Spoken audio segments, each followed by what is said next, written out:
Welcome. This pick a card reading is all about your soulmate. We are going to take a look today at whatever spirit wants to share about your soulmate. When I was thinking about doing this reading, I thought back to an art class that I once took, and the professor first had us learn about negative space. So exploring the negative space on your canvas can actually help you really define the subject of the image that you're creating. And this is kind of what I'm trying to evoke with today's pick a card. So we are going to be talking all about your soulmate, and while we do that, I want you to think about who you are in relation to that soulmate. Where do you end and your soulmate begins? Learning about your soulmate can really shed some light on who you are. So I want you to also keep in mind that soulmates aren't just romantic connections, but they can also be intense friendships and connections that we form outside of romantic liaisons. So just keep that in mind, but I will read whatever comes up. We're taking a look at your soulmate. This is timeless, so that means this could be a soulmate in the future, or this could be a reading confirming a soulmate that you are currently engaged with. Okay, so I have prepared 4 different decks. I pulled out 4 crystals to match, and I'm going to give you a moment to kind of take these in, see which pile, which deck is calling you. I'm going to give you a close-up of each crystal, and then I've also pulled out the star card for each deck so you can kind of get a vibe of what the deck looks like, and then you can choose. Timestamps will be below, and then I will meet you at your reading. So let me show you pile number 1, group number 1. We are starting off with some labradorite. You can kind of see it shimmering right there. A dark and mysterious crystal tower.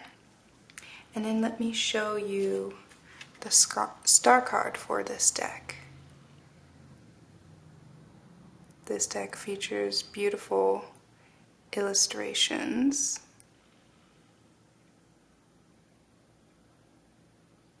So that is the star card for group number 1. And then group number 2. This is an amethyst point. And the star card for group number 2's deck.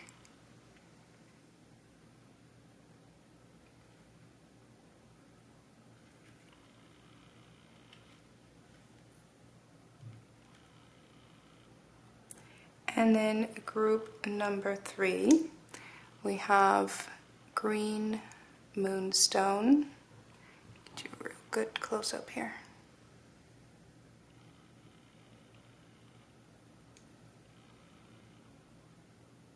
And then the star card for group 3's deck. Some gold details.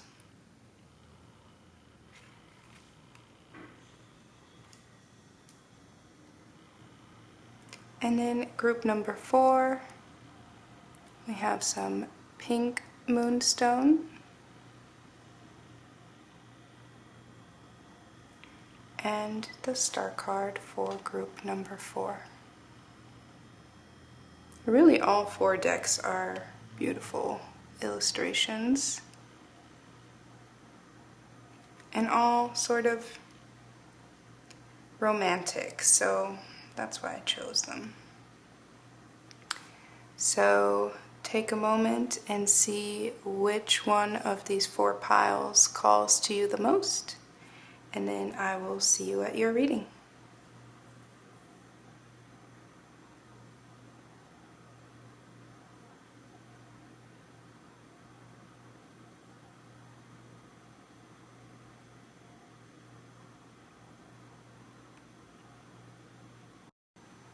Hi Group 1, this is your reading if you chose the labradorite point.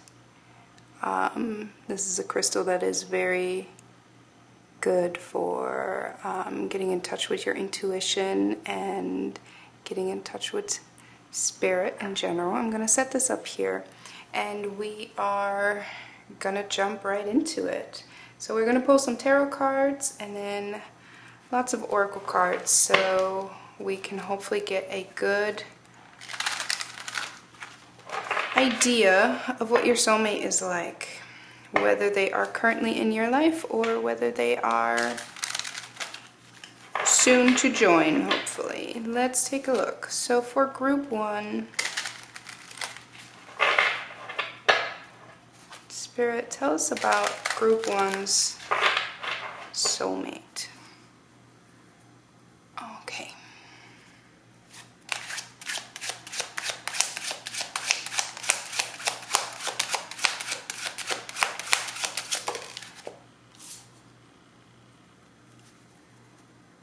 I immediately heard don't judge a book by its cover, because the first one out is the Seven of Swords. And if you take a look, this imagery has what kind of looks like a coyote, and the shadow is a lot more menacing than the actual coyote is, right? Don't judge a book by its cover.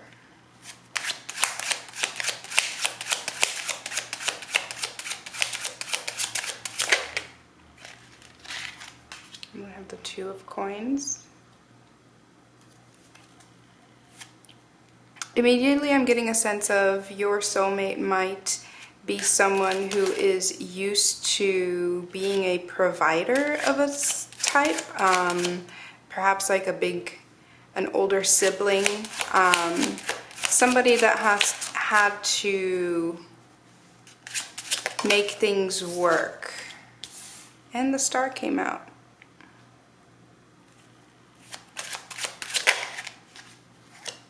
Yeah, I think your soulmate is someone who really has had to make things work, and they've been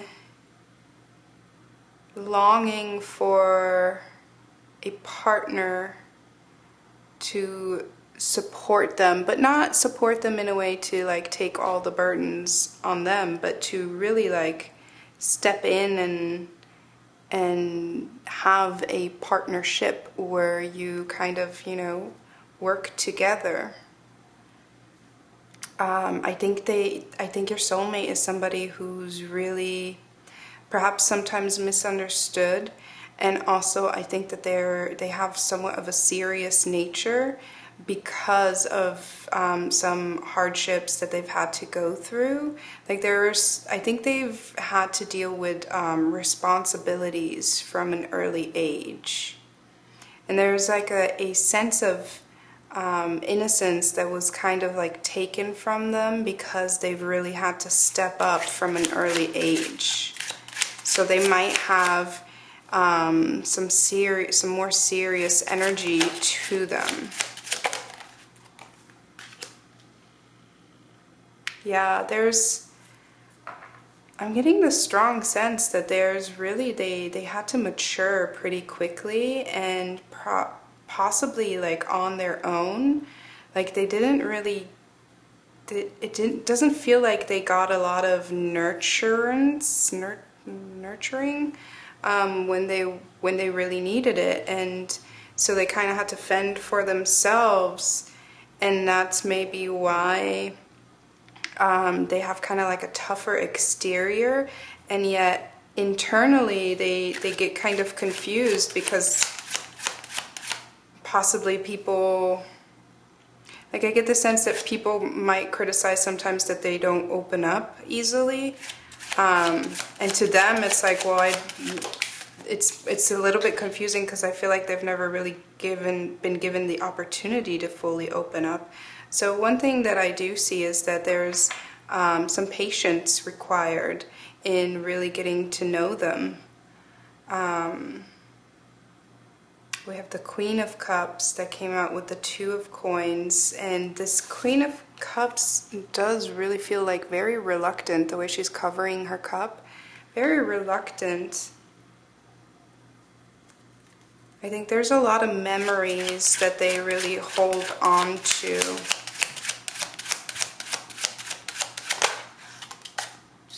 But they really long for this this support. I think I think there's a lot of history where they didn't have much to hope for. They didn't receive a lot of support, whether that was from their family or former partners, and they still like never really gave up on hoping for true support. But they really keep that very guarded, that aspect of them. But truly it's there. They really want to build on a strong foundation with someone. It's like there's like a glimpse of idealism that, even though they've had it kind of rough, that glimpse of idealism wasn't wiped out.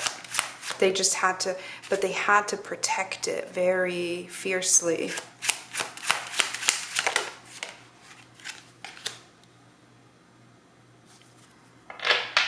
This is interesting. I do think that they are they have like a serious vibe to them. Like, I think they are very sober when it comes to how the world works. And I think they might worry that they've been dealt like a very difficult hand in life. But they also try to make the most of it.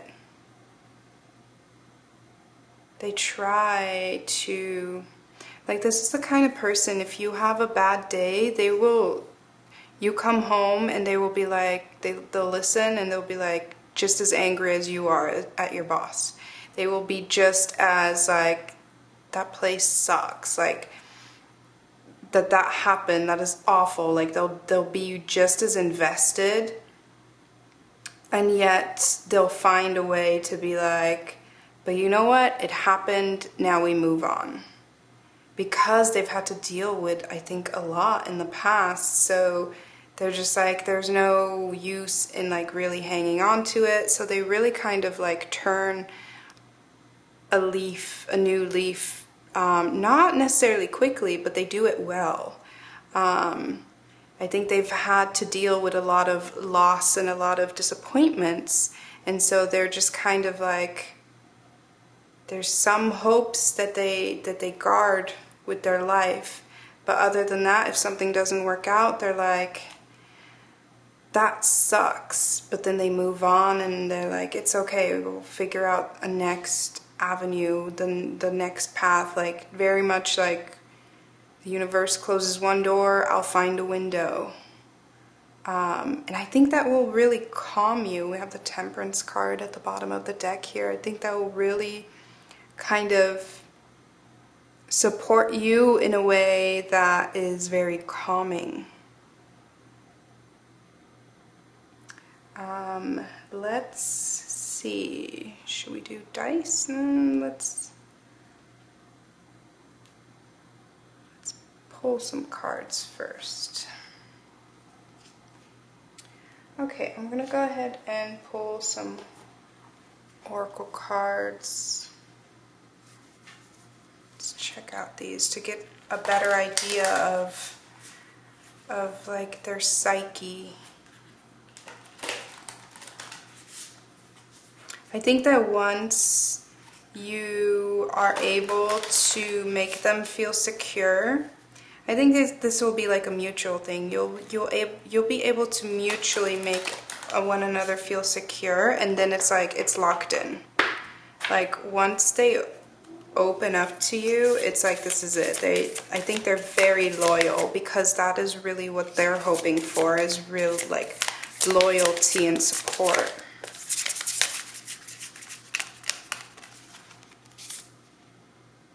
Look at that. Repair. Making amends rather than fun times reveals a relationship's true constitution. I really like that because, okay, so first of all, you have this old couple, like, that's what I'm saying. They're going for the long haul. They really are hoping for a partner that they can grow with and that they can develop with. And that's why we have this death card and the Wheel of Fortune. It's like when something is shitty, you face it. You can't, you can't not face the death card. You face it and you deal with it, and then you move on and find a better way to manage things. So I'm feeling very much that they are very, like, they're just like the kind of person that is like, if you guys get in an argument, it's not, okay, well, that's it. It's like, no, how do we move on from this? How do we learn? And that's really like what they want from this Ten of Cups is, especially because it's cups, right? It's not the Ten of Coins. It's, they want this emotional fulfillment. They want these different levels of emotional like cycles with someone, because I think they never got that previously. Like growing up, I don't know if they have abandonment issues or if they just were on their own from the get-go, but it just feels like they're... I also want you to take a look at the comparison between the Seven of Cups and the Ten of Cups. These are lamps, and this is all closed off. So kind of like seeing other people's emotional resources but not having access to them. What they long for, what they hope for with the Star is having a family where things can be emotionally addressed, where you have emotional resources, because right now they feel like or previously, like when they're on their own, they just felt like they just have their own cup and they really have to guard it with their life, because that's all they have left is that hope for something. And they're really hoping that they can find someone else who will really build and mend things with them instead of just throwing something out the window. That's really beautiful. Let's get this card. I'm trying to make some room for all these decks.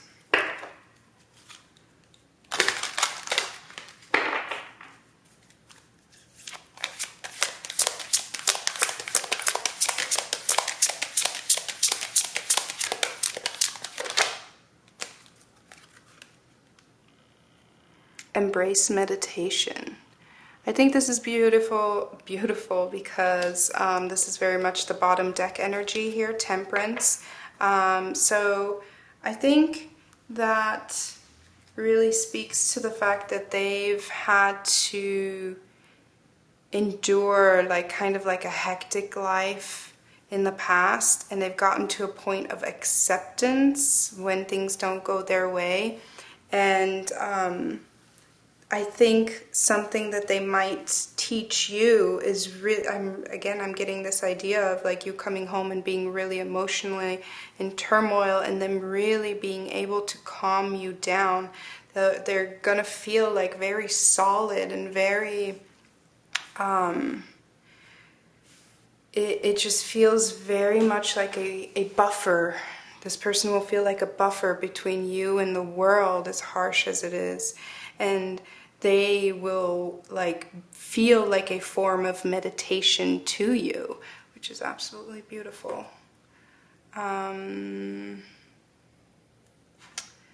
Let's do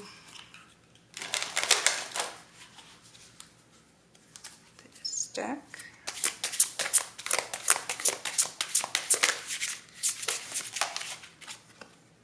And we have Seed. And this is kind of what I was getting at the beginning. The don't judge a book by its cover. I do think that it is going to take them some time to open up in the beginning. It is going to take them some time to figure out that you can rely on them and that they can rely on you. And so it will require patience. A seed does not become a tree overnight. So this is definitely talking to me about giving, really, like planting a seed and nurturing it and giving to it. I'm going to roll the Astro Dice now to get some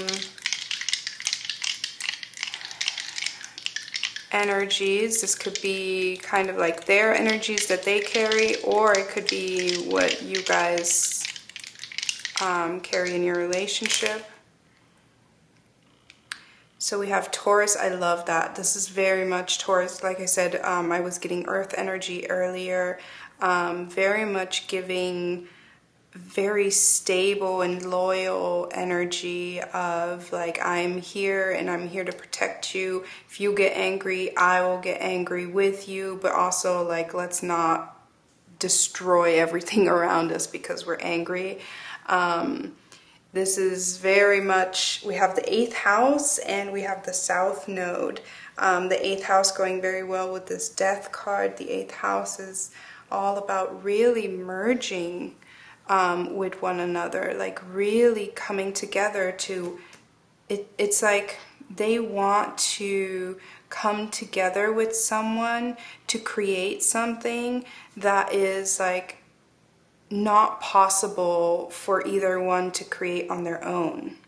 So if you think about a seed, right? If you have a seed on its own cannot grow. If you have just soil on its own, it cannot grow. But bringing the two together allows a melding to happen that then creates something that is completely different from the original form that either of you came from. So this might be, and especially because I was saying like they might come from a very just unstable family history, so that might also apply to you. So if you both come from backgrounds that are like just weren't very nurturing or weren't very supportive, then coming together and creating that support for one another is really going to help you both blossom. And the South Node is all about releasing. So it's about releasing those things, because you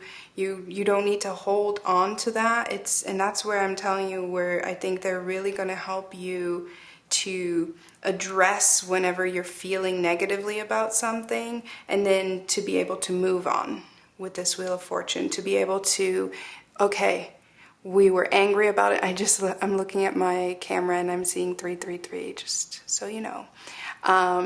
So we're angry about it. We felt our emotions. Now let's move on. I feel like your soulmate is going to be very instinctively, almost like Buddhist. Like they very much, they have like, and of course we got the Labrador right, and that kind of makes sense. They have a very instinctual spiritual side to them, where it's like they're very wise when it comes to processing their emotions, but I don't think that they would be able to put it in words like that. I don't think they would be able. It's just that you seeing them process their emotions is going to help you. It's almost like you might be able to help verbalize what they do so naturally. And you'll be like, I can't believe you just, yeah, like you just totally calmed me down, but I don't feel dismissed. I was able to feel my emotions, and now I can move on from it. That's crazy. How did you do that? And they'll be like, I don't know. That's just how it goes. They might be very kind of like, just very naturally in tune with how to process emotions. That is really beautiful. Okay, I'm going to take a look lastly at emotions cards, and this would be just cards that emotions that you'd want to be aware of, that you want to kind of focus on toward when you're heading into this, when you're heading towards this. It'll make more sense when I pull them. Let's see. This card wants out. Disappointment. Yeah, there's been lots of disappointments in the past, possibly on both sides. So that is just something that's really gonna keep them and possibly you a little bit sheltered at first.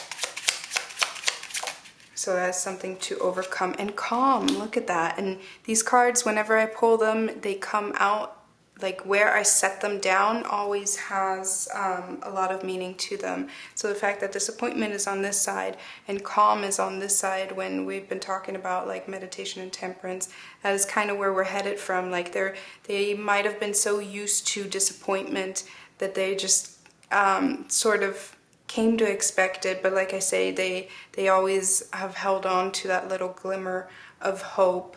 And ultimately, it really taught them how to be accepting of their surroundings, and it's going to help calm you in a lot of ways. So on your journey to your soulmate union, if you are not already with them, because you might be with them, and then in that case, I hope that this just kind of confirmed a few things. But on your journey to them, what does Spirit want you to pay attention to? It's kind of like, where are they breadcrumbing you, manifesting?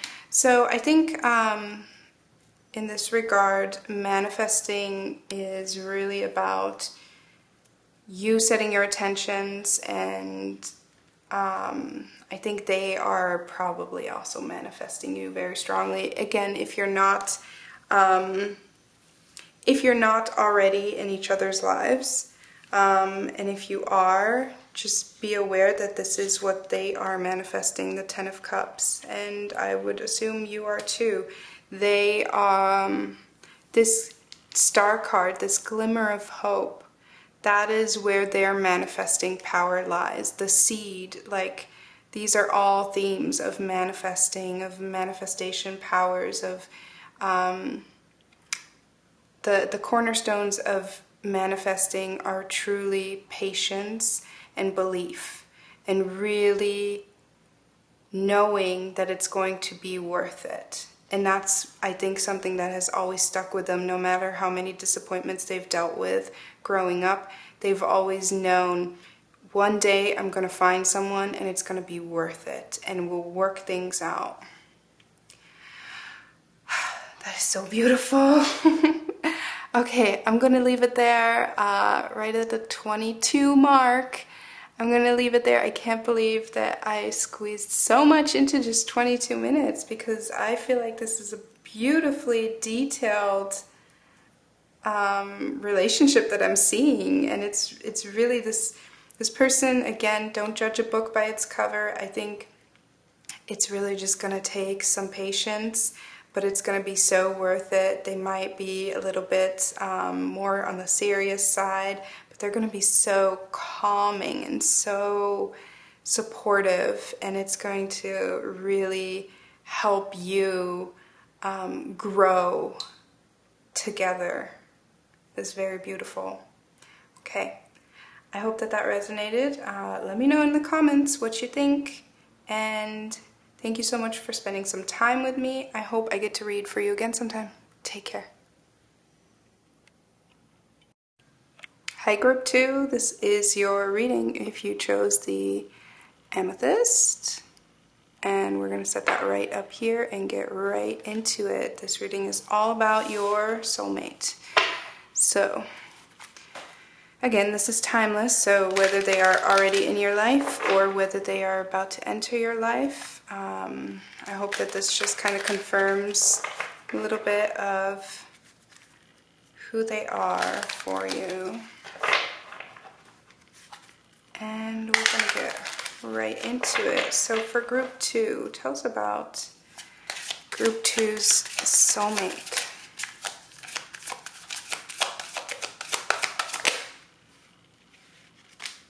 That's 2 cards at once. Okay, we have the Sun and we have the Magician. Right away, very powerful, very determined energy.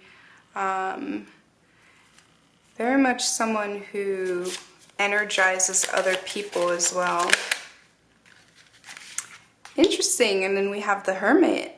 They are very selective, however, which is good. Like, I feel like they have a lot of they have a lot of potent energy, but they're very responsible with it. This is very nice.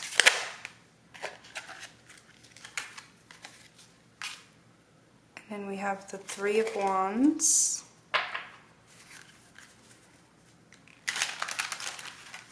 They might be very future-oriented, kind of like a planner or builder. They might like to do, I don't know why I heard this, this doesn't sound very sexy, but they might enjoy doing like spreadsheets. And then we have the Justice card. Ooh, with the Sun and the Magician and the Hermit, I'm getting that they might have something to do with law or social justice. Yes, we have Fortitude, which is the Strength card. They are very powerful and very, I'm getting like, you know, a very thoughtful and very analytical. Like I'm getting like lawyer vibes. And the Death card, wow, they are very intense. They are very powerful and very intense.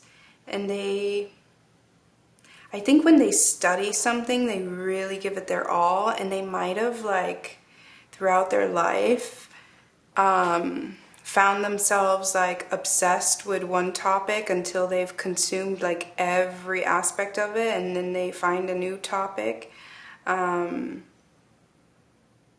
They're very layered.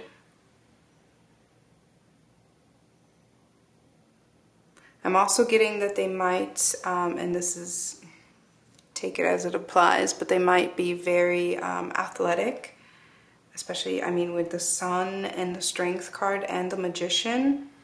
They might be the kind of person that really likes to push themselves in an athletic setting, but not so much group sports, because we have the Hermit here. It would be more so like maybe they like to do marathons, or just really, you know, lifting weights, really something where they can kind of push themselves and get out of their head, because they are typically pretty analytical and looking ahead, especially with the Justice card. And they might enjoy getting just out of their head sometimes. Yeah, we have the... That is so cute. Oh, and we have the Emperor at the bottom of the deck. My goodness, this is a very mature energy. I'm definitely getting a lot of masculine energy, but if you are looking for a partner with a more feminine energy, then that can also just be that this is a feminine who embodies a lot of masculine energy, okay? So this is very impressive. I think it's very impressive, but then this last row is just cute, which I think is funny, because it shows that there are things in life that they really like have a lot of control over, and then there are things where they just feel like a child. There are things where they're like, and I'm pretty sure that's where you're gonna come in, and that's where you're gonna like complete the picture, because we have the Three of Wands and the Prince of Chalices, which is the Page of Cups. And this to me just kind of speaks of the fact that emotionally, I mean, they have the Emperor, okay? They're very mature. And yet this is all very much like taking care of business and being very thoughtful and being very aligned with their morals. It's very active, like action driven. And I think when it comes to their emotions, they might not be as confident as they are. Like, I'm getting like this picture of someone who is like a rock star lawyer, and when it comes to dating, they get kind of like choked up. Or when they see you specifically, they might get, they'll feel intimidated. And you might initially feel intimidated because, wow, this is an emperor. This is like, he's like the whole package. And yet, when it comes to like making emotional advances, I think they kind of feel really small. 'Cause look at this little dude compared to this powerful magician. Like, I think this is how they feel in life when it comes to things that they are in control of. But when it comes to like emotional matters, I think they feel a little bit lost. But I'm seeing someone that is very gorgeous, very self-aware, that has put a lot of effort, whether it is into their physicality or whether it is into their mind, into their spirituality, just very much. And it might be because they are not comfortable when it comes to making emotional connections, that they've been like, okay, I gotta, like, this is how I better myself. This is how I work on myself, is doing all these other things, you know? It's almost like they might have thought, okay, like, as a well-rounded person, what experiences do I need to have? And then they have this long checklist, and they're like, check, check, check, in order to feel really fulfilled. Like, I need to be physically active, I need to be spiritually like in tune, I need to be intellectually challenged, I need to like feel like I'm making a difference in the world, like all these things. And then love is like at the bottom, and they've gone through the whole list, and they're like, I'll get to that one. And they feel a little bit like they've mastered everything else, and yet that last one is like, so, you know, that's not something you can master. Love and emotions is something that you have to feel your way through. And I think they're very used to being like I said earlier, they sit down and they study and they figure things out. They're very logical. They're like, I'm figuring this out, and I can make this work, I can crack the code. But when it comes to emotions, there's no code to crack. And so I think that kind of comes a little bit harder to them. But they're very impressive. And I think so all they kind of need is like a gentle hand to be like, it's okay, you don't have to. This is not an arena to perform. This is just a place where you feel. And what else I'm getting is, because they seem very much like used to performing, they might come from a background where their family was very demanding and wanted them to perform and wanted them to, you know, achieve. They might have been part of competitive sports and such. Very interesting.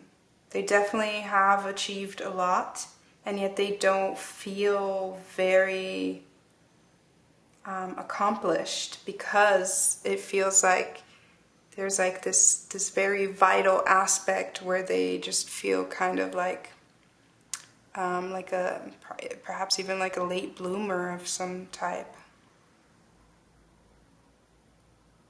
Very interesting. I'm going to pull some oracle cards and see what we can get.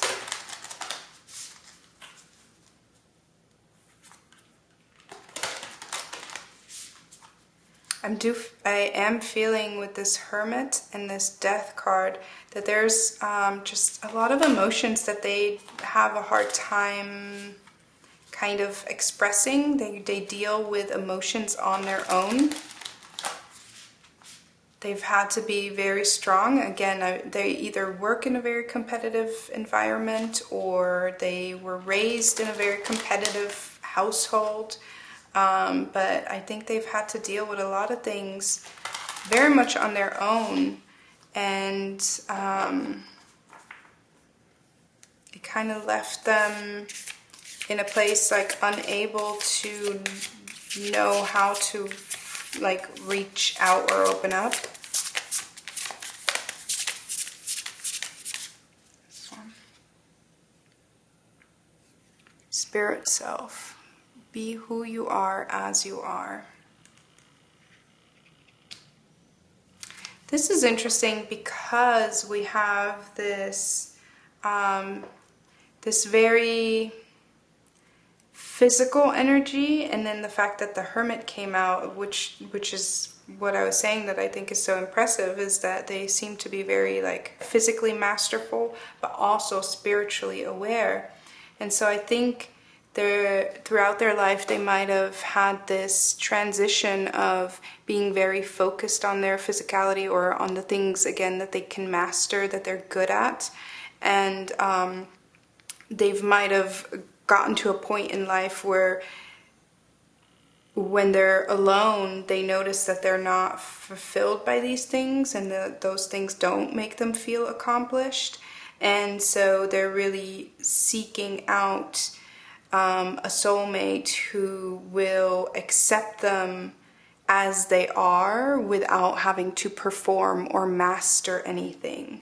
So we have spirit self, be who you are as you are. They're really looking for someone, again, I'm feeling strongly like their family was either very competitive or just the environment they grew up in, where they're longing for a space where they can just be and don't have to perform. And even if you look at this imagery here, like this looks very peaceful and just very, you know, like a very chill, like just being, instead of having to, we have the Emperor, right? Instead of having to rule and master and control yourself. I don't know why, but in my mind's eye, I just saw like when you come together, again, if this person is very physically active, when you come together, you will know that they are happy when they start gaining some weight. Like there might be like a little of a loosening up of like their strict like routine or something. Like when they kind of let themselves go just a little bit, that's when you'll know like, all right, they're just kind of like finally taking a breath, because they're so used to like performing and mastering, which is very impressive, and it is part of who they are. Like it's not that is like them masking, but I do think that it is very like it consumed a lot of their life, so much so that they are now a little bit behind when it comes to the emotional aspects of life. And at the bottom of the deck, I want to point out that we have key to intimacy. Intimate love is a core need to be met in relation to ourselves and those closest to us. The journey to intimacy often includes learning what love is not. And what love is not in this context, I feel like, is not so much like, oh, this relationship is not it, but more so of what is not fulfilling them, which is this performance, you know, this routine of like mastering things. They might, I do feel they might be the kind of person that has picked up hobbies and mastered them and then gets bored with them, you know.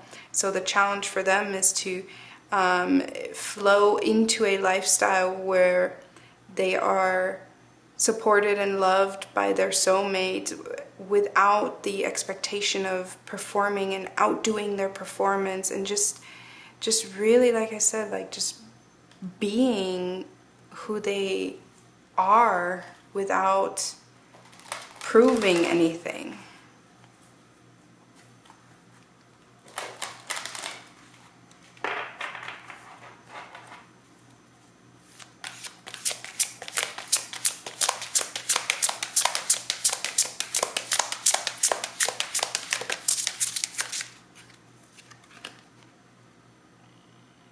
Interesting. We have temper your criticism. This is telling me that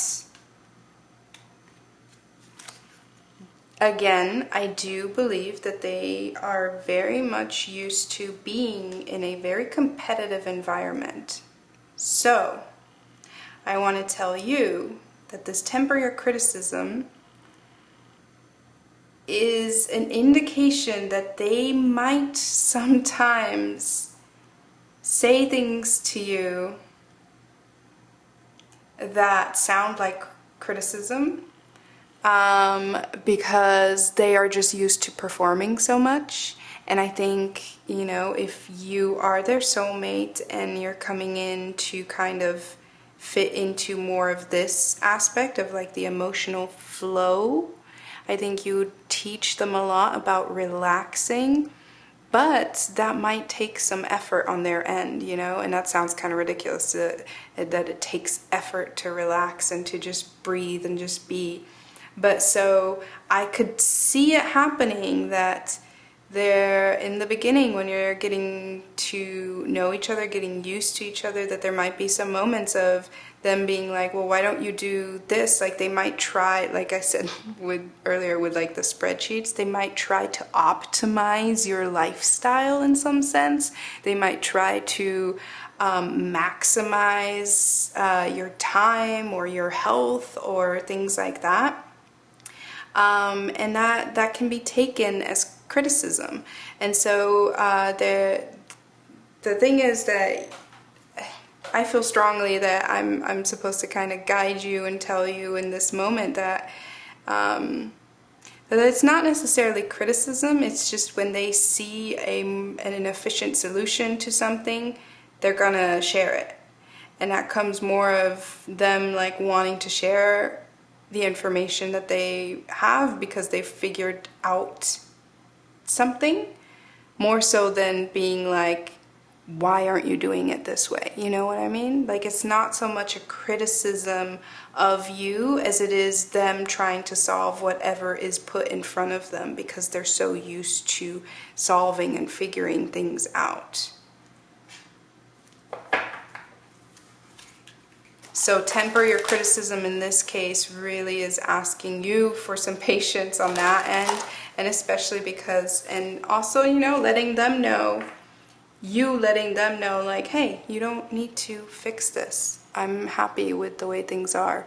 This is very much hear no evil, see no evil, speak no evil imagery here, but it's very much like maybe sometimes they say something where it's like, just let it fly. And maybe sometimes you do things where you're like, just let it fly. Maybe sometimes either one of you wants to say things where it's like, just let it fly, until you really get to a point where you have a better understanding of what it is the other person is trying to achieve.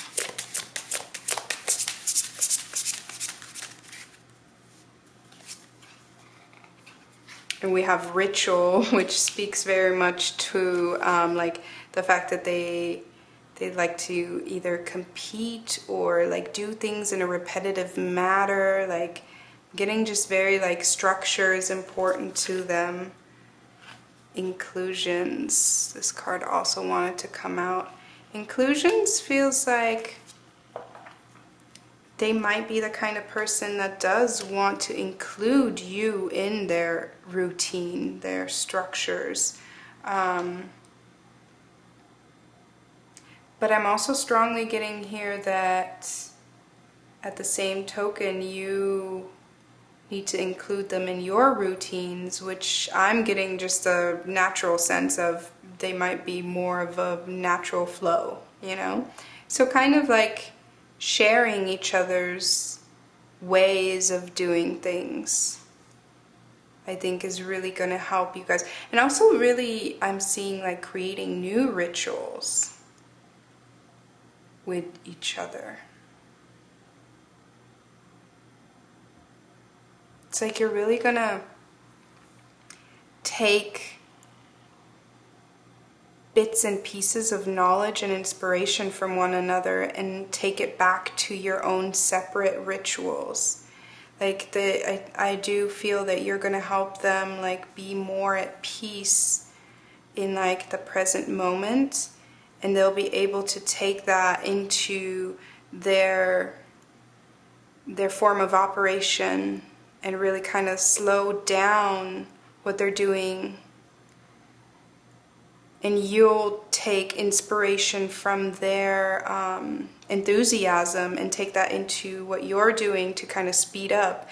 Yeah, that's strongly what I'm getting. Like, you might help them slow down a little bit, and they might help you speed up a little bit, and so you really like meet it in the middle at like the same pace. Oh, that's beautiful. That is really beautiful. Let's get some astro dice.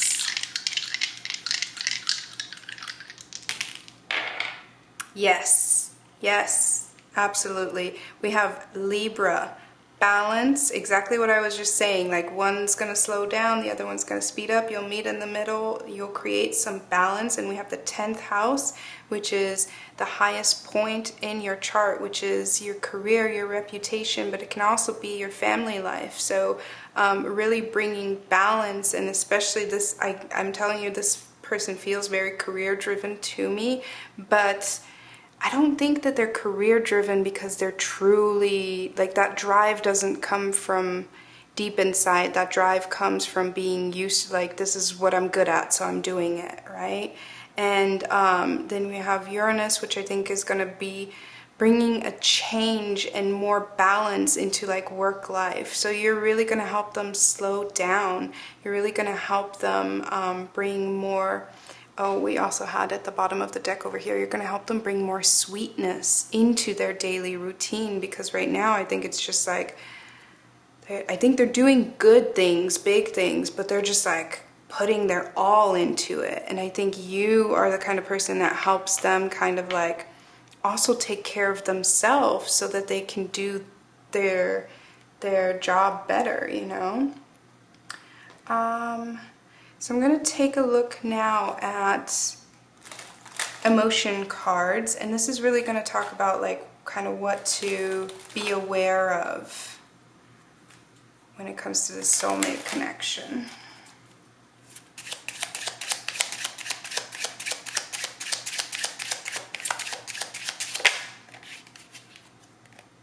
Patience, very much patience.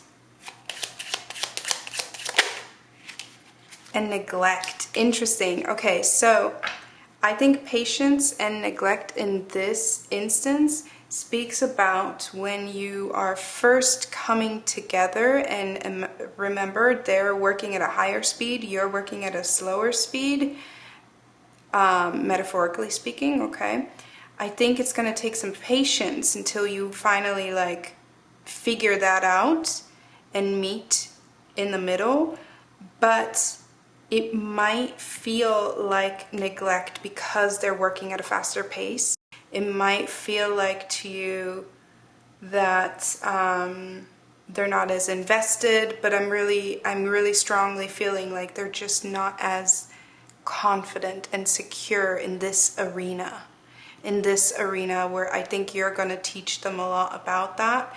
And in this other arena, they're the master. So of course they're going to feel more confident and spend a little bit more time there, because it feels good to feel good. It feels good to be good at something, right? So they might hesitate when it comes to certain things, and to you it might feel like neglect. And again, I want to remind you that that stems from them feeling this kind of neglect around their emotional space in their past.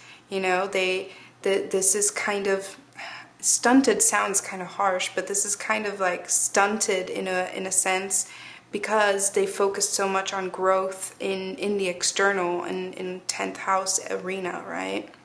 So just keep that in mind. Okay, I'm going to pull one last card, and this is some guidance from Spirit on what to focus on when it comes to this soulmate connection.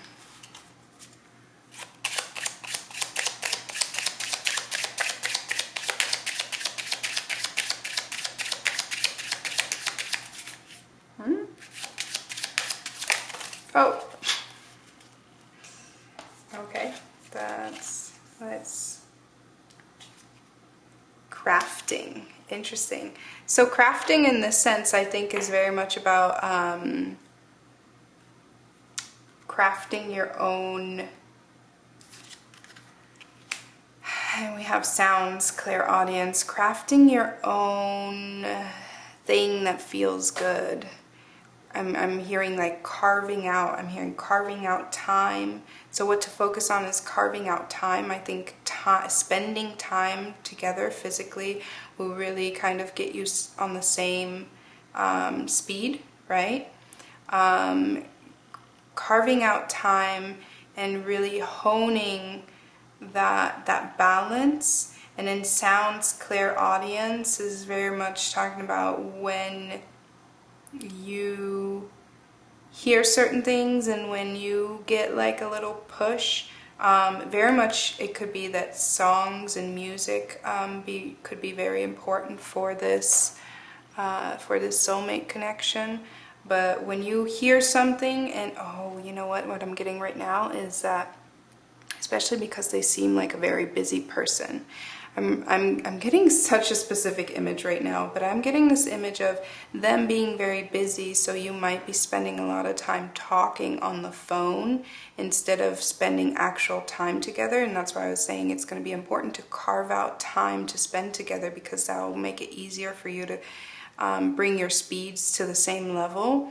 But also, I think you will want to pay close attention when talking on the phone or when in person to the tone of their voice, because I think there will be very subtle changes that indicate when they feel kind of uncomfortable versus when they feel confident, and that's just something for you to be aware of.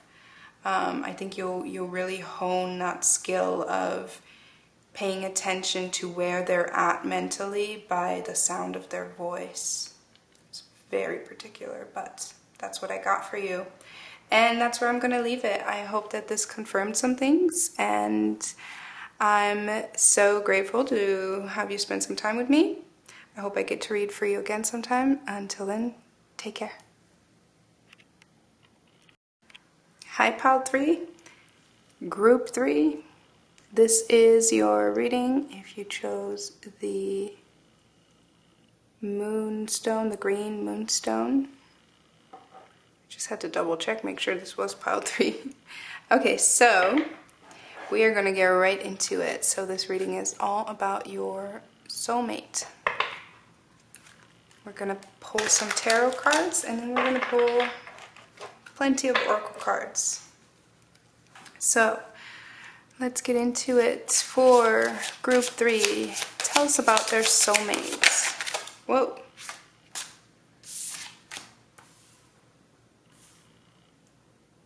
Immediately, I am getting the sense that they are a very analytical person, and they might be a little bit on the more quiet, introverted side. We have the 4 of Swords, and we have the King of Swords. Very smart, deliberate.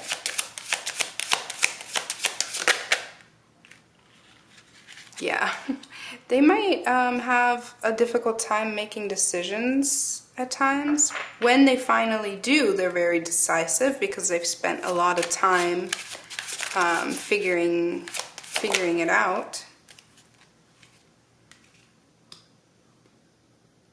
They might struggle a little bit with their, they might just have a lot going on mentally. And yet they're quiet.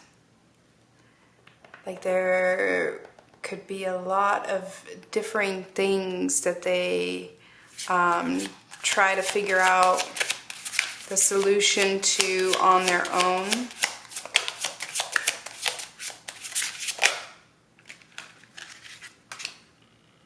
This is a card that is only in this deck, and it's called the Artist, which that's a lovely card to come out for a soulmate reading.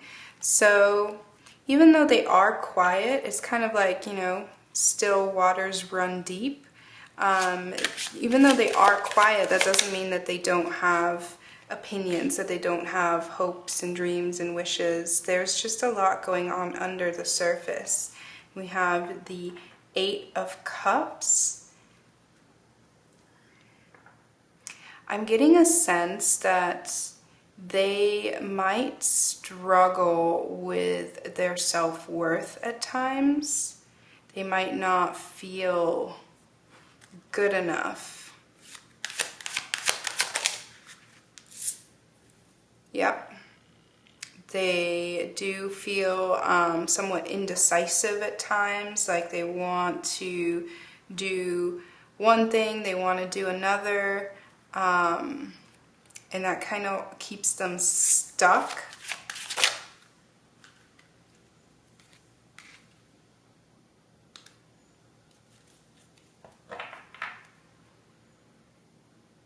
But I think they're just very hard on themselves. We have the Eight of Coins at the bottom of the deck, and we have the Page of Wands down here.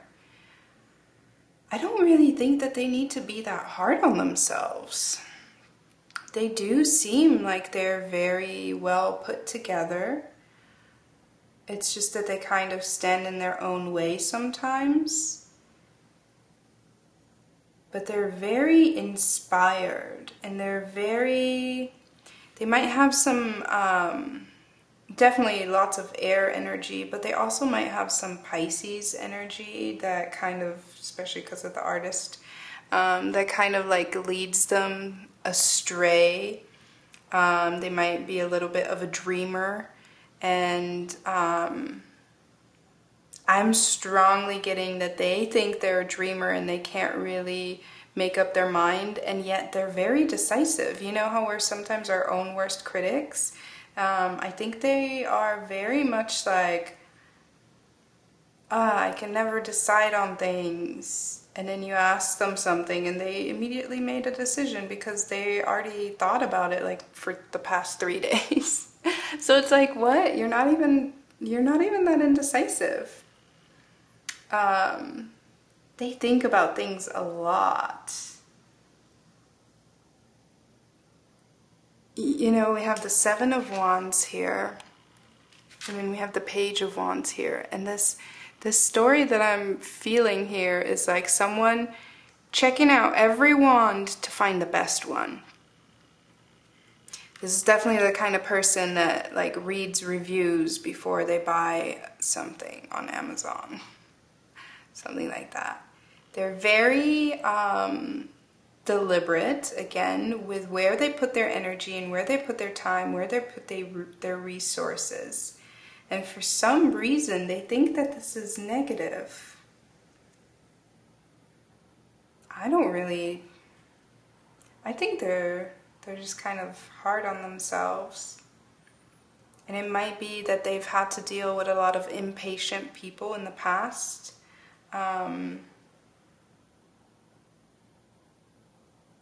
But I will tell you, okay, I did say already, still waters run deep. If this is a romantic connection, which obviously that's what most people are looking for, right? So if this is a romantic connection, still waters run deep.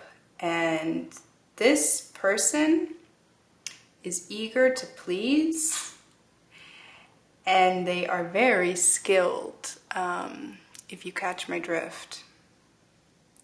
I mean, the Page of Wands and the Devil, and even the Eight of Cups is very, and the King of Swords, they're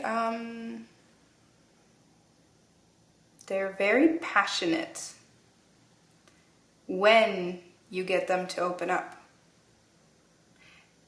Still waters run very, very deep in this case. There's a lot of passion that they keep under the surface, and there's a lot of longing for emotional satisfaction.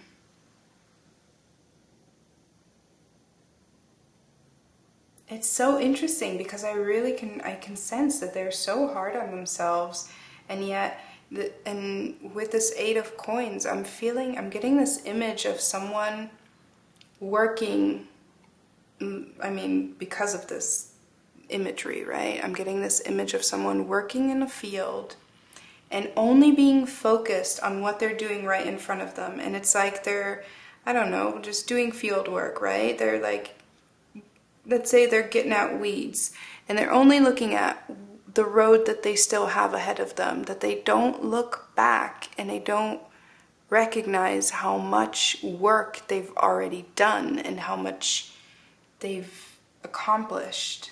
That's the kind of person this is. They don't think about like, so they're not very cocky. They're very like, well, I still have to do this and this and this. And I think that's something that you would bring to the relationship, is very much like, kind of like, but look at everything you've done. Look at what you've accomplished. Look at what we've accomplished. And it's not so much that they're restless. I do think this is very much internal. They're just really hard on themselves. I think they have a very strong desire to provide for someone. And I really love this balance of the artist coming out, because it shows that they're very like, I think they're very sensitive. They're quiet, but they're very sensitive. They have passion. And then they have like this side to them that is very gentle. But they're not as, they're more gentle with you than they are with themselves.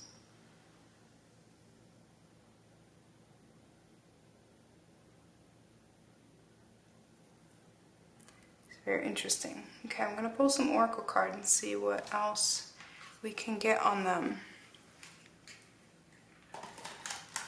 I definitely think that they are very, I'm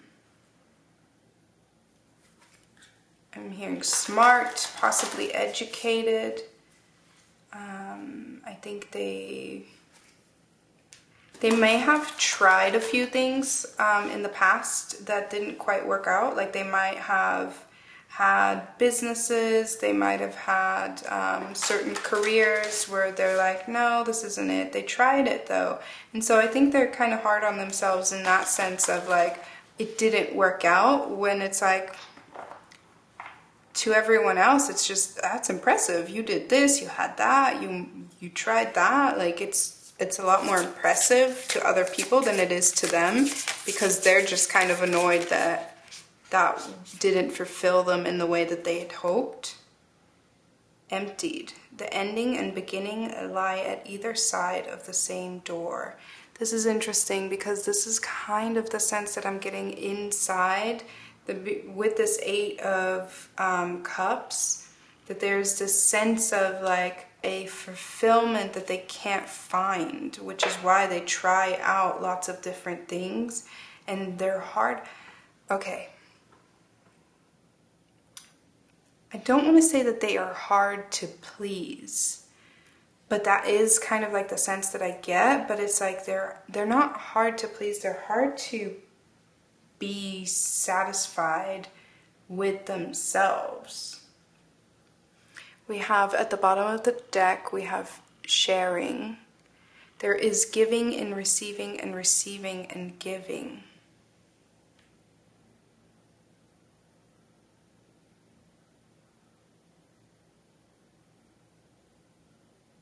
Trying to see how this fits in, because I think they are definitely, okay, with sharing, I think this speaks more about communication.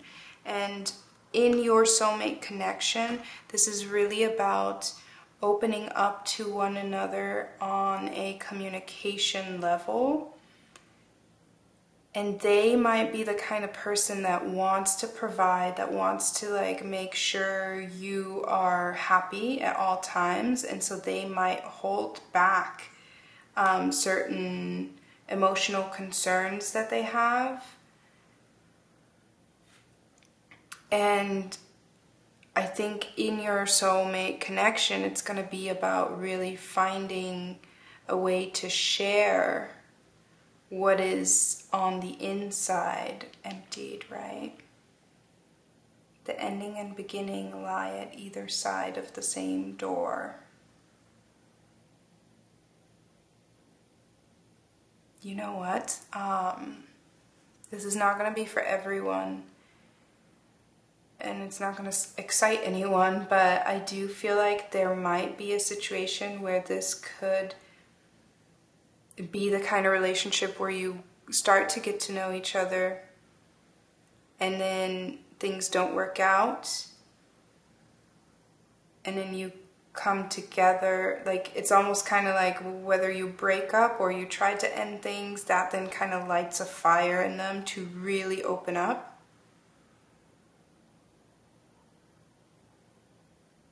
Because the ending and beginning lie at either side of the same door. It almost feels like the door is like a decision of like, okay, well, this isn't working out. And that really, like, the prospect of losing out on this soulmate connection might really then shake them up, in a sense that they then are like, okay, no, I need to get out of my own head. I need to get out, like, I need to open up and share and communicate. Can't keep holding this in. Okay, let me pull another oracle card.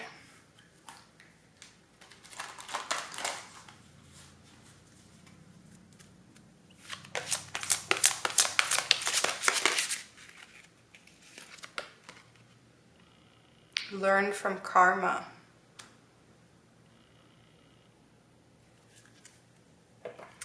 That's interesting, because learn from karma is kind of like the same of like giving and receiving, right? So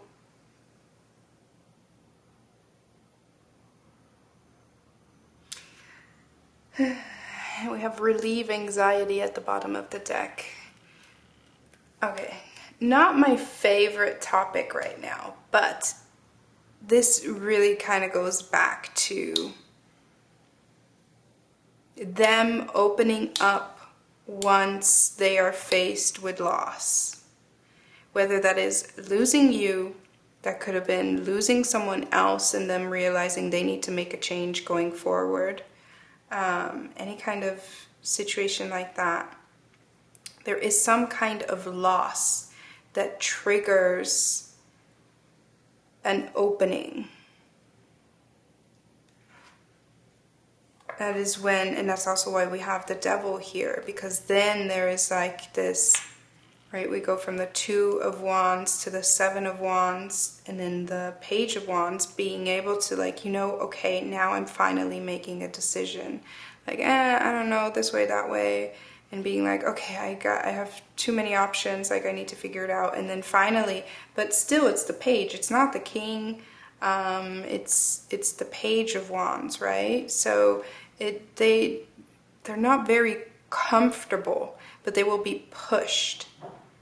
And I think in your soulmate connection, you might be some kind of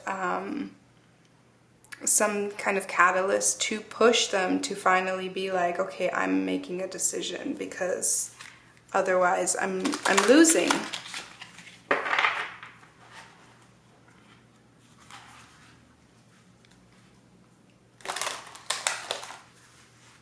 And it's also interesting because this group came with the green moonstone, which is all about like heart chakra healing, and listening to intuition, and also look at the greens in here. I think this person has a really hard time understanding what they feel, and then also like expressing what they feel, even though they feel a lot. I don't think that they learned how to adequately express these things. And we have seed.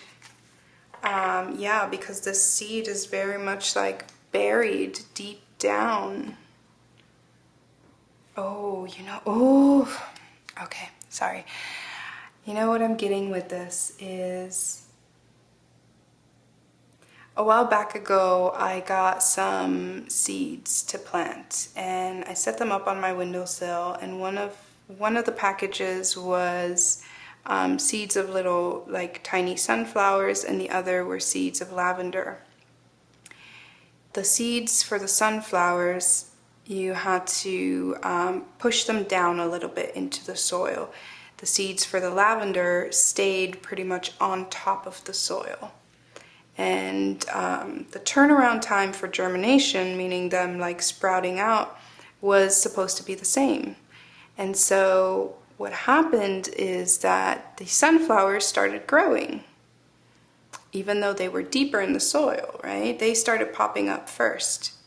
And on the lavender's like little pot, nothing happened. Nothing happened. Nothing happened. Weeks went by, nothing happened. And I thought, well, that was a bust. Nothing happened. The sunflower, meanwhile, started growing and started growing.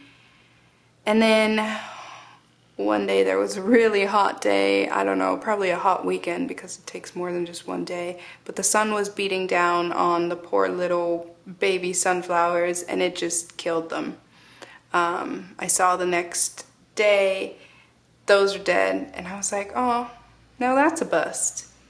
And then I look over to the lavender, and it had been weeks. I totally thought nothing was going to come of this. And out came a little sprout. And the lavender is still growing. This is what I got from that. There's a seed that at some point, again, I think there is some kind of break or some kind of, when push comes to shove is what I heard. Some kind of moment of push coming to shove where it will feel like nothing's going to come of this. And then one day you'll check on it and it will have sprouted. And I don't like to give false hope, but that is clearly the message that I'm getting here, okay? So do with that what you will. I'm going to pull some more cards. Oh, you know what? I'm actually going to do Astro Dice first. Get some energies around this.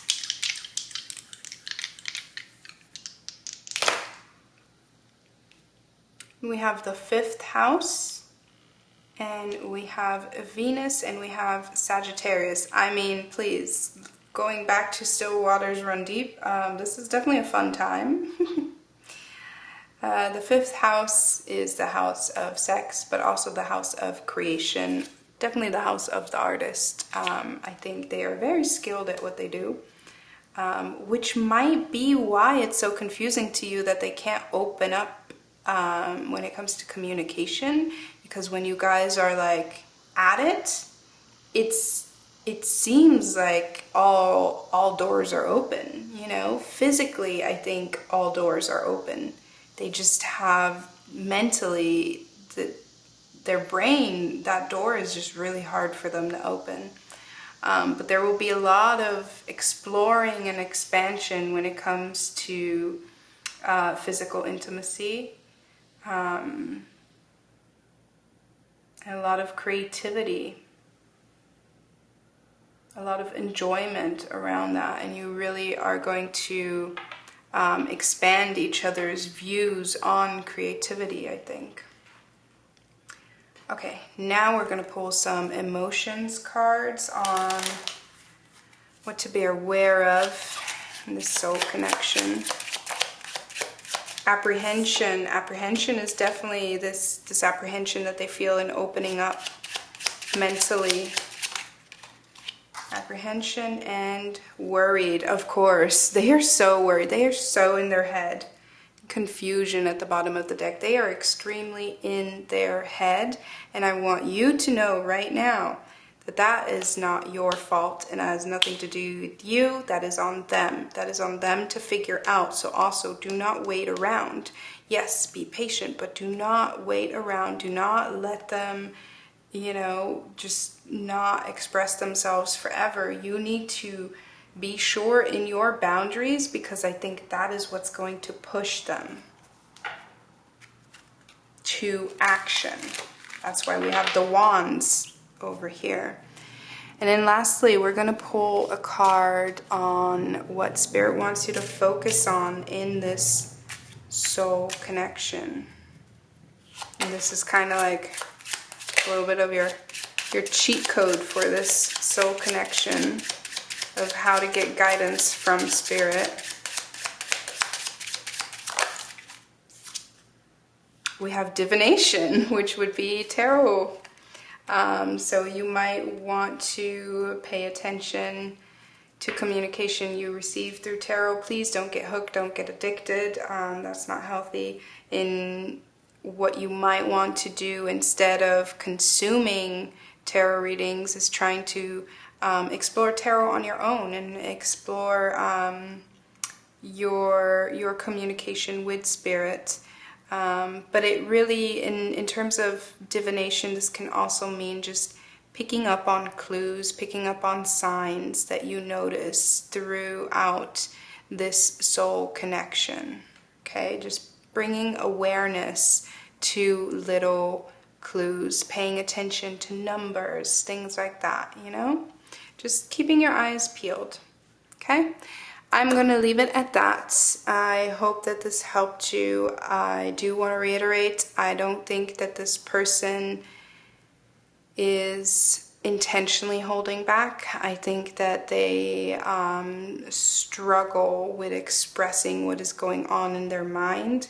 But I think they are very invested, and once you get past that point of really lighting that fire, they are really going to invest a lot of what they have to give, and you need to figure out how you fit into that image, right?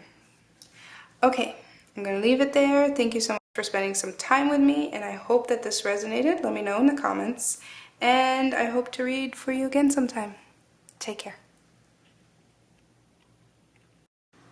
Hi group 4, this is your reading if you chose the pink moonstone. I'm going to set this right up here and we'll get right into your reading. So we're going to pull some tarot cards all about your soulmate, and then we will pull some oracle cards after.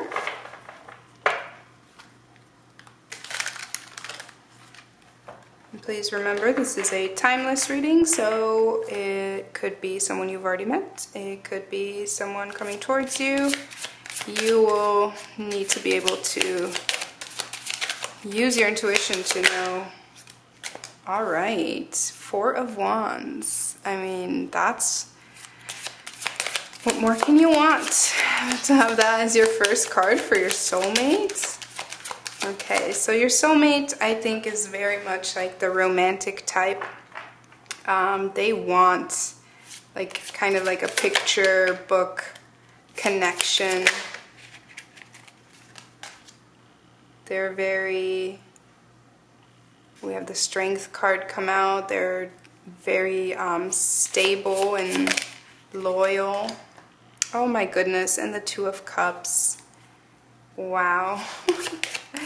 They're giving me Pisces energy. They're very dreamy. They want like the world. They want like that ultimate romance. This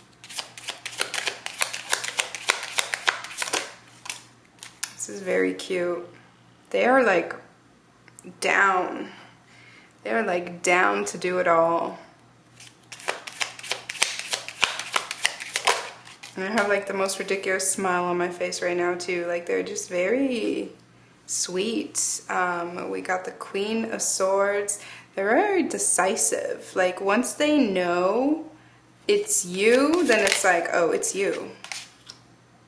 Oh my goodness. They're also very spicy.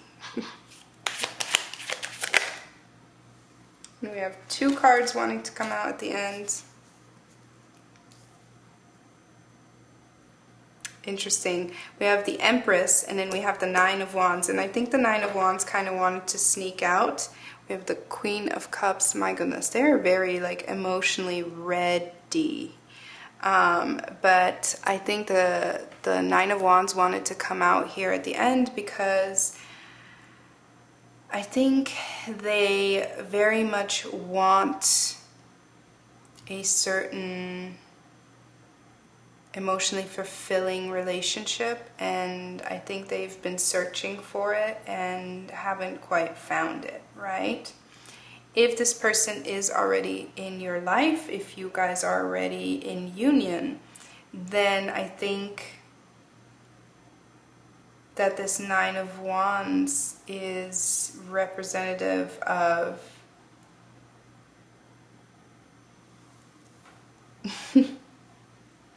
all the things that they want to do with you for the rest of their life.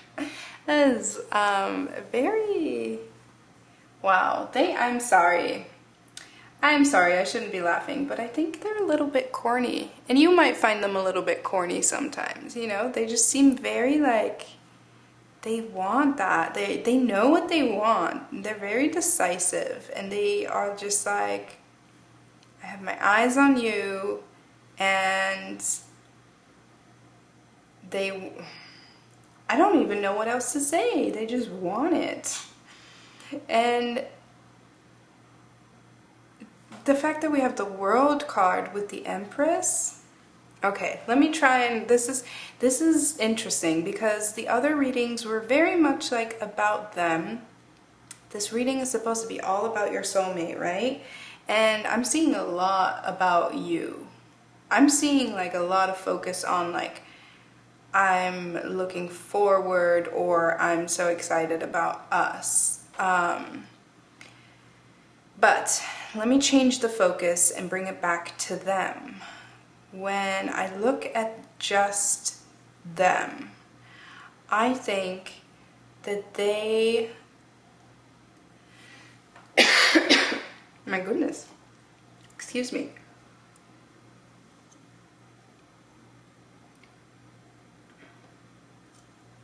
I think they're a little bit of a dreamer. And I think that they've been wanting like a very sweet relationship for a long time. I do think that they are well aware of what they want, and so they're very picky when it comes to deciding. They're very intuitive. We have a lot of female energy here, so feminine energy, I should say. So if you are looking for a feminine partner, then I will tell you that they are very mature. If you are looking for a male partner, then I will tell you that they also are very mature, because they're very in touch with their feminine side, which is a beautiful thing for a masculine partner, because it really shows that they have reached a level of maturity where they are open to receiving. Because a lot of times masculine energy is all about like the getting, the hunting, the action part, and then they have a harder time opening up to receiving. This energy is ready to receive. This energy is ready to nurture. This energy is ready to build. They are, honestly, this is beautiful. And the only thing I'm seeing here in terms of like hesitation is the Nine of Wands. And I think, because again, with this energy starting over here, we have like this more dreamy energy. I think this Nine of Wands indicates that sometimes they get a little bit lost in their fantasies, which again is very Piscean. They could just be the kind of person that just dreams up like happy endings constantly. So in terms of what this means for your soul connection, it could be that you are the kind of person that gives them a little bit more reality checks. Although we do have the Queen of Swords here, so I don't think that they're completely out of touch, but they are very much a dreamy kind of person. I think they're very giving, and they are very giving in the bedroom. We have the Two of Cups with the with the Knight of Wands. They're definitely a giver. And I just think that once they find that person that they want to commit to, they're gonna give their all, literally the world. And they're gonna celebrate and like worship whoever they're with. But also, going back to them, they know their worth. They know that they have a lot to offer. They know that they don't offer just any kind of, relationship. They're like, no, I know that what I have to offer. They're like, I want a picture book relationship. I know that that's what I can offer. So I want someone that will appreciate that. They're, my. They are quite, sorry for those that don't like this word, but they are quite the lover. They are definitely quite the lover. I do feel like that they come from a fairly healthy family, like healthy situation growing up. I think they're very confident in like their family structure.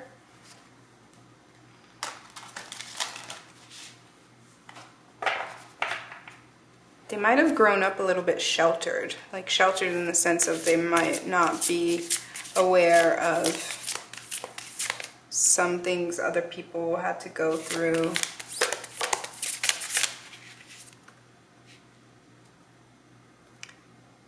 We have this card wants to come out as well. We have presence of absence. Hold what is absent in the present of your love. And this card wanted to come out. Nope, it wasn't that one. It was this one.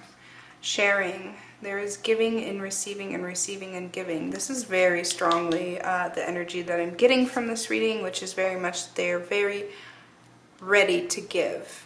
And that they enjoy giving and they enjoy receiving, but they just really love giving.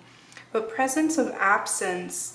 Hold what is absent in the presence of your love. I think that speaks to this Nine of Wands because it's very much this energy of like having longed for this soul connection very long. And that's possibly why they are such a romantic. If you're not in union yet, then this is something that they've been feeling. They know in their bones that there is this romance out there waiting for them that is very sweet and very genuine. And so like that, why would they settle for anything else? And so they have like this idealized fantasy of like what their soulmate is like. So part of your soul union, part of your challenge might be to be like, okay, well, here I am and I'm real. Like, don't compare me to this idealized image that you've been holding on to for so long. I'm here now. So I see this with like the Empress and the world, like don't let them put you on a pedestal because nobody's, obviously, yeah, we like to say like, yeah, a little bit on the pedestal, but you want to be equals with your partner, right? You want to see eye to eye. If they put you on a pedestal, there might be some expectations that get a little bit skewed. So hold what is absent in the presence of your love. I think that's what they've been doing for a long time. They've been loving, if you're not in union yet, they've been loving you for such a long time already that when you come into union, it feels like it's going to be very fast on their end. They're going to be so sure and so determined because they're like, yeah, this feels like it. Like, I know what it feels like and this is what it feels like, right? So they're going to be so willing to give. And if there's any hesitation on your end, just communicate why and communicate where the issue is. Because they are just so willing to give. They are just ready. They have been waiting. But again, they've been waiting with like this idealized image of their soulmate. So they could use a reality check. And we have unlock your heart, which I think they're definitely willing to do. They're willing to go all in. That's interesting because, yeah, these cards, I've been pulling them for your soulmate, but right now I'm feeling that this is more so them asking you to unlock it. I feel like they're going to be more sure of it, and I'm feeling energetically like this hesitation on your end. So you might be the kind of, and that's why also I said like they're a little bit corny. You might be the kind of person that is like, oh, you might have been feeling so far in this reading like, no, I don't think so. Like, that's not my type. Remember that in soulmate unions, it's about balance. So if you're the kind of person that's very much like, oh no, I'm not a big romantic, I don't like the ooey gooey stuff, then sorry, I think this feels very much like it, and I think that that's compensating for you not really claiming to want that. So unlock your heart feels very much like this is on your end, especially because we have this, the 33 sharing. There is giving and receiving and giving. So it needs to happen on both ends, right? They're so willing to give. You need to be open to receive, and you also need to be open to give back.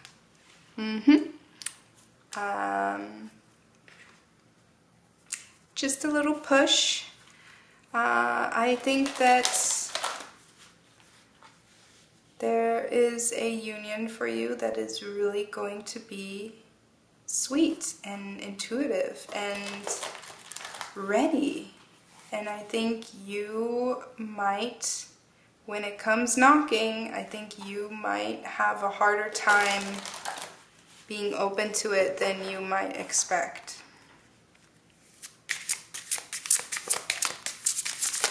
Whoa. Cave. Interesting. And then we have Tend that also wanted out. You know what's interesting? I've had this deck for a long time. Neither one of those cards have ever come out. That's really fascinating. Cave is giving me this sense of like this runs really a lot deeper. Like, I feel like you might stumble into this, and we had this Page of Wands, or the Knight of Wands there, right? I think you might stumble into this soulmate union on a more physical level, and it's kind of like finding a little cave and being like, oh yeah, I'll explore that, and then you don't realize like how huge this cave is, how big this union is, until you're like in it, and it's like, wow, this is everything. And then we also have Tend, because again, I feel like this is a little bit, there's a little bit of hesitation on your end to give or to open up to receiving. I think they are very much willing and ready to give, and it might overwhelm you at first. And so Tend is really just talking about like really that giving and receiving and tending to what you want to nurture. Let's get some astro dice. I do have to say, this reading is very straightforward.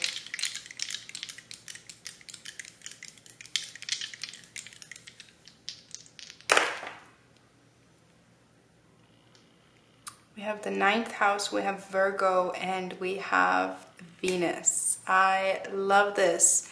Again, it's supposed to be about your soulmate, and I'm getting more on you, I feel like, because this is telling me that there's going to be an expansion, a kind of a reworking of your beliefs around love. They are so willing to give. Are you willing to receive? And if you're sitting there saying like, yeah, are you really though? Are you really? Are you really unlocking your heart? Are you really? And again, receiving is not just receiving. Receiving is also giving. Okay? There is giving in receiving, and there is receiving in giving. I know I just keep repeating it, but there's no other way to say it. Like the act of letting someone in is you receiving as well as it is giving, okay? If you are letting someone in, or you believe you're letting someone in, and you're really just like letting them in, but you're not giving them anything back, you're not really letting them in. It's like asking someone into your apartment, but not letting them sit on the couch, and then being like, well, what? I invited you in. Here you are. So? But when you let someone into your apartment, you let them know, like, oh, sit down on the couch over here. Let me get you some water. Can I offer you some cookies? You know, you need to be a little bit hospitable. You can't just be like, well, I opened the door. Isn't that enough? Sorry, I'm not trying to be sassy with you, but I feel like I'm getting a little bit of sassy energy from you, so just want to let you know. So again, we have like this reworking of how you my goodness, your beliefs around love. I didn't mean to stutter. A reworking, a reanalyzing around your beliefs in love. Okay, so let's pull some emotion cards and see what might be relevant emotions-wise in the soulmate connection, something to be aware of. Patience. I think you're going to need to have patience with yourself. Confusion. I do feel that it might be confusing at times when you think you are open to receiving and they can feel you're not, or vice versa, right? And then focus. I think focus goes very well with tend, like focusing on where and how you share your attention, where you put your focus will determine how this goes. But also focus, I mean, focus/attention is a beautiful gift to give.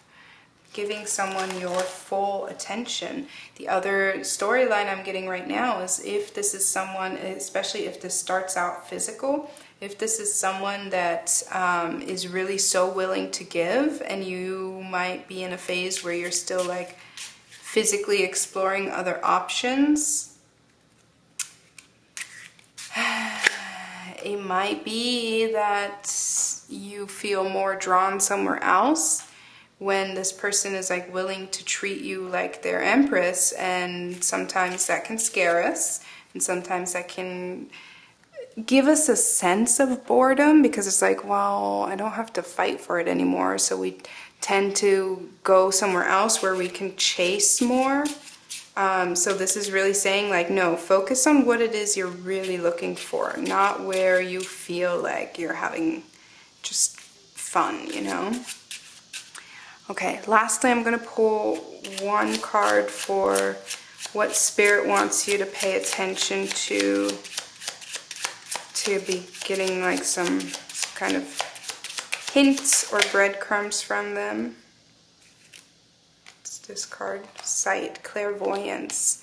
So there might be some things when you meditate, there might be some visions, there might be some things that you see in your line of sight throughout the day when you see like angel numbers, or seeing like certain colors, or seeing certain animals, seeing anything that reminds you of them after you've met them will really kind of give you some hints on. And then we have claircognizance, knowing. Listen, I'm going to say this nicely. You will know when you meet this soulmate, you will know, and you will try to retreat. You will try to retreat. I feel that strongly. I think you will try to retreat and you will chop it up to some other reason.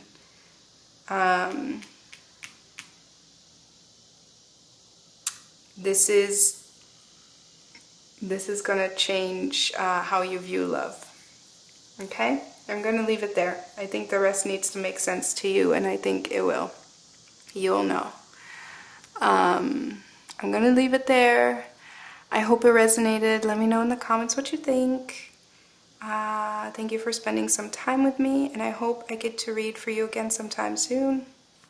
Take care.